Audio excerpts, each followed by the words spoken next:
نمائندہ خصوصی کے مطابق آزادی صرف جشن نہیں، ملک کی ترقی کے لیے کام کرنے کا عزم ہے۔ پاکستان مسلم لیگ نون کے رکن صوبائی اسمبلی لیاقت پور چودھری محمود احمد نے یوم آزادی کے موقع پر قوم بالخصوص نوجوانوں کو مبارکباد دیتے ہوئے کہا کہ آزادی اللہ تعالیٰ کی عظیم نعمت اور ہمارے بزرگوں کی لازوال قربانیوں کا ثمر ہے۔ آزادی صرف جشن منانے کا نہیں بلکہ یہ ہم سب پر ملک و قوم کی ترقی، خوشحالی اور استحکام کے لیے عملی کردار ادا کرنے کی ذمہ داری عائد ہے۔ اپنے خصوصی پیغام میں چودھری محمود احمد نے کہا کہ آج ہم جس آزاد فضا میں سانس لے رہے ہیں، اس کے پیچھے ہمارے بزرگوں کی بے شمار قربانیاں، جدوجہد اور انتہا محنت ہے۔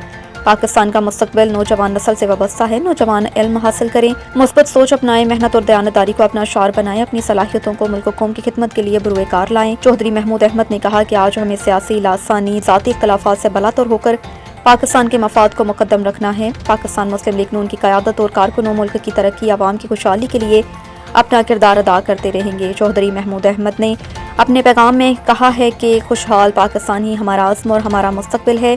پوری قوم کو یوم آزادی کی مبارکباد پیش کرتے ہوئے پاکستان کی سلامتی، ترقی، خوشحالی اور استحکام کے لیے خصوصی دعائیں کی۔